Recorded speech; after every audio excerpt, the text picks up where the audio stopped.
on the daily, but be patient in the long term, right? So for me, I always see my goals and dreams as a when rather than an if.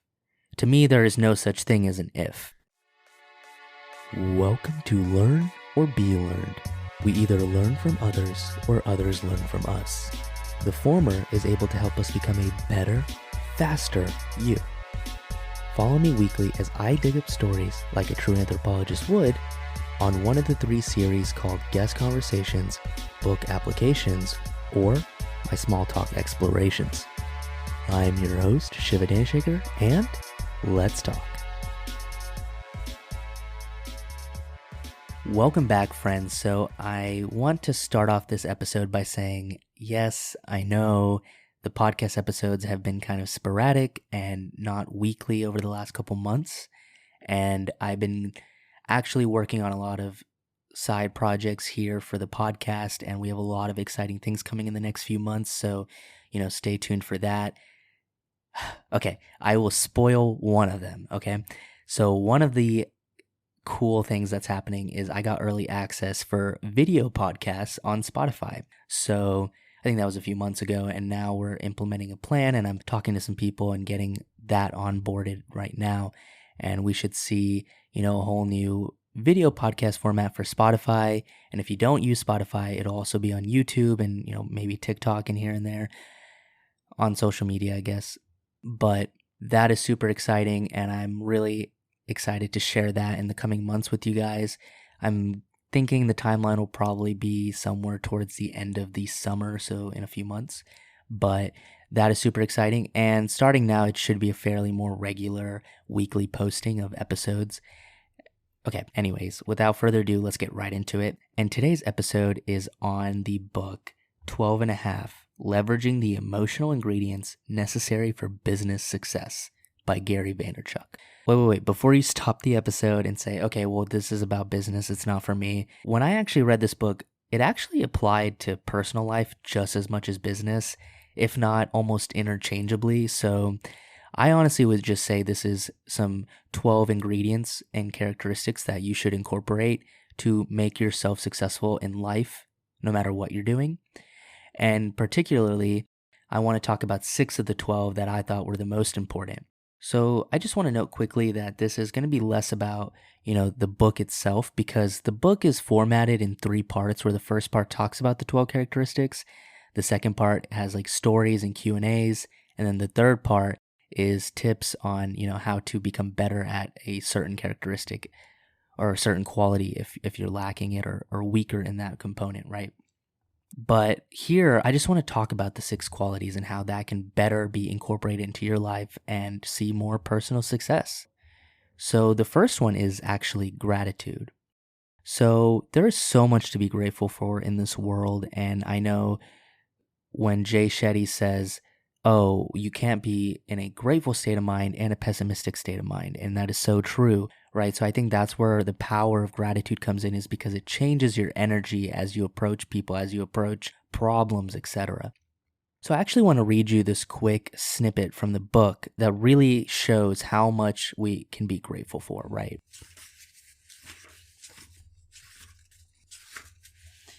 According to the World Health Organization, 783 million people globally lack basic drinking water. 820 million people in the world are undernourished as of 2018. 40.3 million people are modern-day slaves, according to the Global Slavery Index as of 2016. 60% of the world population, which is 4.5 billion people, don't have a toilet that properly manages human waste. That's just very eye-opening to me, because it really puts into perspective how many things you can be grateful for, right? And I know it can be hard as we see and gain exposure to everyday luxuries. Us humans are very good at acclimating. We are good at settling, getting accustomed to something, and moving forward with it. And we're very good forward thinkers. However, we don't acknowledge change unless it's over a noticeable timeline or an event period, right? So if you're looking back, how was I 5 years ago, you can kind of notice a change there. Or if something dramatic happened on a 2-week vacation, that event period, you can acknowledge some sort of gratitude or something that happened there. But oftentimes we don't acknowledge everyday things that we could be grateful for, right? And we don't have to, and that's the thing about gratitude is actually it doesn't have to be something worth causing a shock to your everyday status quo. And that is the thing about gratitude is oftentimes I think when you start doing this exercise and try to think of 3 things you're grateful for every day, right? At first you might think of the big things and things that shock your daily status quo, right? And there's millions of things. There's things that don't shock your status quo, like, basic plumbing, or something like someone paying for your coffee in front of you. That's a small shock to your status quo in your daily life, and you might feel a sense of gratitude. And it can be big things, right? It can be, I graduated college and I'm so grateful for everyone that helped me along the way. And so gratitude comes in many forms, and I think it actually gets easier the more you practice it. But I think gratitude is a huge, huge quality to obtain over your life and just practice, because it puts you in a better state of the mind for the world and for you to go conquer the world. So number 2 is self-awareness, and self-awareness is huge. If we go back to my episode in 1 and 2, where I talked about bored and brilliant, where how you can spark creativity from being bored. So if I ever mention something about a resource, a website, I'll always have it linked in the podcast description. Or if I mention an episode, I'll have it in the podcast description as well, so you can refer back to it and then know which episode to go see if you're curious. But anyways, when I was talking about bored and brilliant and how creativity can be sparked from boredom, I think this segues into self-awareness very nicely, because I think a key to understanding the world is to understand yourself in the world. And I think we've lost touch with not only humanity to some extent, but our own solidarity now, right? I know I've seen this so many times. I think oftentimes we can't be alone with our own thoughts, and sometimes it grows to the point where we're scared of them. We might start to avoid them, escape them, or even create limiting beliefs about ourselves or our abilities, just for immediate comfort. But, like I said in episode 23, life is hard for 1 of 2 reasons. We either are leaving our comfort zone or we're staying in it. And if you really want to see more on that and, the difficulties of getting out of your comfort zone, episode 23 is a great one. Episode 1 and 2 is a great book about, how to unlock your creativity and how to be comfortable being bored. And I think that's really important, is growing self-awareness in who you are, your self-identity, your confidence. And I don't think people should be caring about money, status, fame, all of this stuff until you figure out who you are.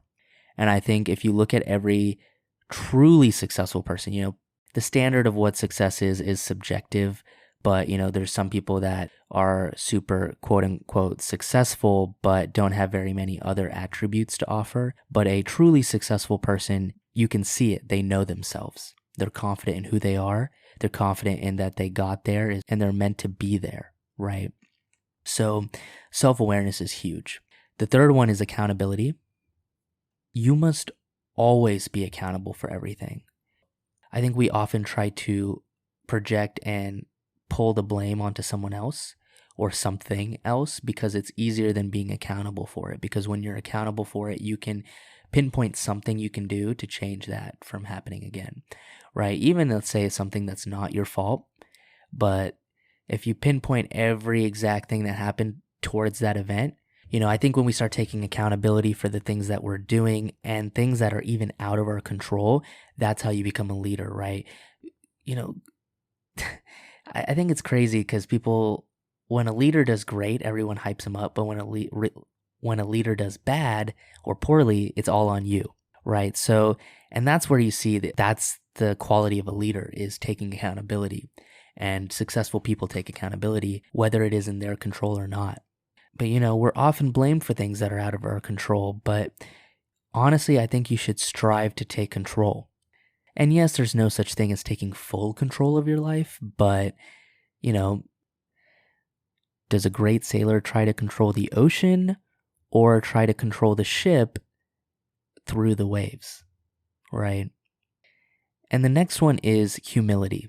So I had a great podcast episode with Worley on episode 35 where he really is probably the embodiment of all the episodes of humility, because he talked about being broke, addicted to drugs, homeless, and then he switched his whole life around in like his 40s and became a multimillionaire. And he's clean, he's switched his whole life around. And that takes humility. That takes humility to admit, not just in your 40s, but it takes humility to admit in when you're older and you're out of it and you can say, that was me and that is how I grew. So I think humility is always important. And I think that's actually the biggest number one reason why people are too afraid to jump and too afraid to get out of their comfort zone, like we talked about in self-awareness. The fifth one is patience. And personally, this one was a very, very, very hard thing for me to learn over the last couple years. And I realized patience is everything. You know, from getting a job and making money to doing this podcast. And I like how Gary says it. Gary says this a lot. Macro patience, micro hustle. So hustle on the daily, but be patient in the long term, right? So for me, I always see my goals and dreams as a when rather than an if. To me, there is no such thing as an if. There's no such thing as if this podcast will grow, if I can help people. It's more so when. How many years, how long is it going to take me to, grow, become better, become more efficient? How do I, and I think that's where people say things like, enjoy the journey. And personally, I really do think this, every master must earn his place. Patience is really hard because we live in a world of instant gratification now more than ever before, where you can have anything you want at the touch of buttons, right? Whether it's food, it'll be delivered to you. Whether you don't want to drive, so you can have someone else drive, you can literally do just about anything, especially on your phone. So learning patience is a really important one. And maybe this brushed past some people, but where I mentioned that I truly believe every master must earn his place or her place, but where I believe every master must earn his place, I'm being dead honest about that. I don't think, I don't think a rich kid who didn't learn how to become a man in other aspects of his life deserves to be where he is, right? Like, I think the people that are best in their craft took time to do it and became masters at it. And, everything else they wanted followed. But they had their vision, they had their conviction, and they had their patience. Like Gary says, macro patience, micro hustle. I think that beautifully sums up the quality of patience that people should enact and should incorporate in their lives. And lastly, we have conviction, which I mentioned just now a couple times. Conviction's important. Conviction is doing things with intent and strong belief. And it's actually very interesting. So in episode 44 with Cindy Maram, she has a movie on HBO, and she's interviewed A-list celebrities and stuff. And she was telling me on that episode when we talked that she had a vision of where she wanted to go 10 years before she did it. And that's the power of visualization, planning, and conviction.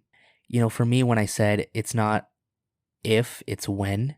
When I set up goals and dreams, it's always if.